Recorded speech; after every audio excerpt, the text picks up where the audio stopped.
Currently in our area, 73 degrees under mostly cloudy skies.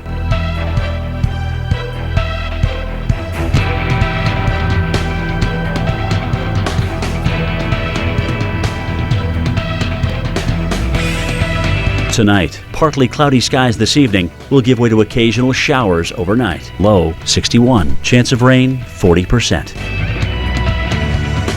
Friday, sunshine and clouds mixed. High 85. Winds south-southwest at 5 to 10 miles per hour. Friday night, clear skies with a few passing clouds. Low 60. Winds light and variable. Here's our 7-day outlook.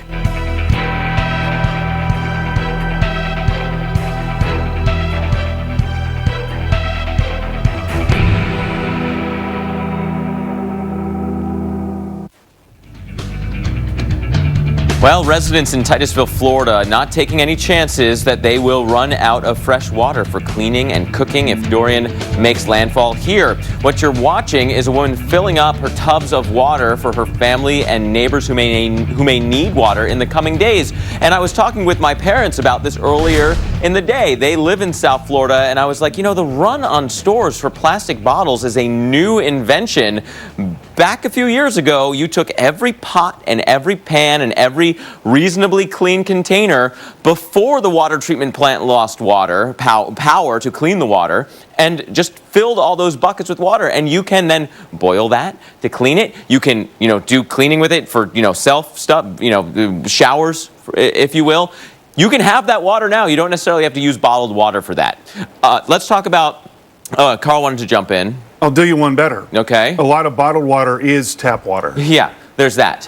So, again, you don't necessarily have to run to the store if you have a jug. That said, here's a little bit about what we know right now, including that forecast to become a major hurricane continues, and there are signs that the strengthening has already begun. So that means the threat for hurricane conditions and storm surge conditions, plus fresh water flooding inland, all of those continue to increase, certainly in the northern Bahamas, most likely through much of Florida as well, even though there are some differences here with regards to where this track is going to go. So there is a lot to kind of break down still, Carl, where we go from here.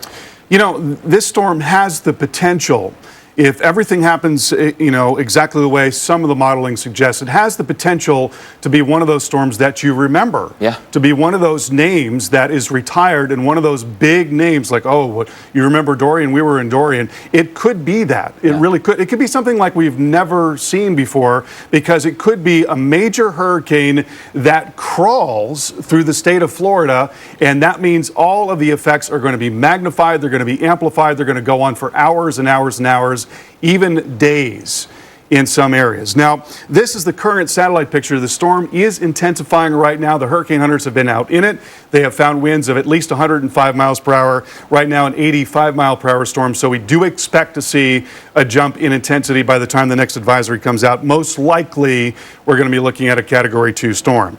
Now, here are the European ensemble tracks. Now, what's been interesting about this is, if you've been with us for the last couple of days, a lot of the ensemble members were taking the storm westward and into the Gulf of Mexico. There's been a little bit of a shift in the trend with the ensemble members in particular. So we've got less of those members in the northern Gulf and more of those members recurving the storm up and along the coast or just offshore, which of course would be the very best case scenario. We can only hope that that's what happens. But another interesting thing about this is that the length of these ensemble tracks is 7 days. So a track that goes like this and all the way out to Nova Scotia, that's 7 days.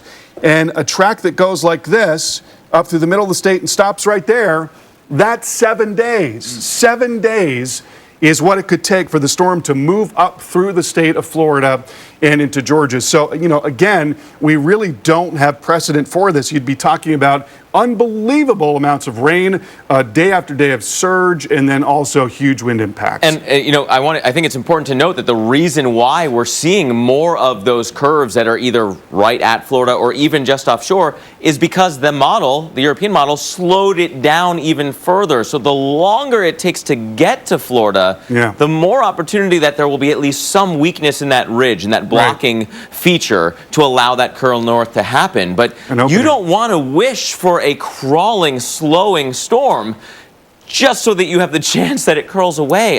That is a bad thing to be hoping for at this point. It could be devastating, and we've seen this trend in recent years of slowing storms, and it just makes everything worse. So let's get into some of your questions. I know a lot of you have questions about this storm that you've been sending them in on social media with the hashtag Hurricane Questions. Graham says, could this be as bad as Andrew? Is there a chance it could become a Category 5? I'm a little bit surprised that there's not more chatter about that, Carl. Yeah, so, if we look at something called maximum potential intensity, that's a measure of the warmth, the amount of energy that's in the ocean, because the ocean water, the warm water, is what fuels a tropical cyclone. It's what powers a tropical cyclone. So the maximum potential intensity is how strong a storm could get if everything was perfect. And of course, not everything is always perfect, but if it were perfect, if the atmospherics were perfect, then the maximum potential intensity all along the path from the Bahamas over to Florida is Category 5. Yeah. So absolutely, if it were, the conditions were ideal, atmospherically speaking,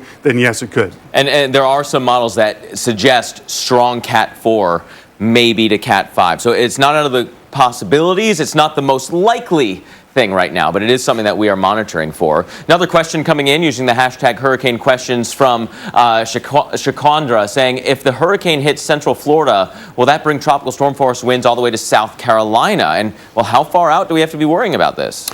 Well, that depends entirely on the track, because if it moves up and along the east coast of the U.S. and then curves around into South Carolina, then yes, very much so, there could be tropical storm force winds there. But if it moves straight out and into the northern Gulf, probably not. And also, if it recurves very early, there's a chance that we wouldn't see much weather at all in the Carolinas. Unless it then comes, slows down and does clip the Carolinas. That's a possibility too. So what you were looking at there was the potential for tropical storm force winds, which doesn't have a lot of potential in the Carolinas yet, but that could change with time. This is nice. Yeah, this is nice. How did you make the dip so rich and creamy? Oh, it's a Philadelphia. Family recipe. Can I see it? No. Philadelphia dips. So good, you'll take all the credit. Can I get a little more? Can I get a little more from you? Can I get a little more from you? The best lunch option is more options. From all-time classics to brand new favorites, there are over 100 ways to enjoy lunch at Olive Garden, starting at $7.99. The choice is yours, only at Olive Garden.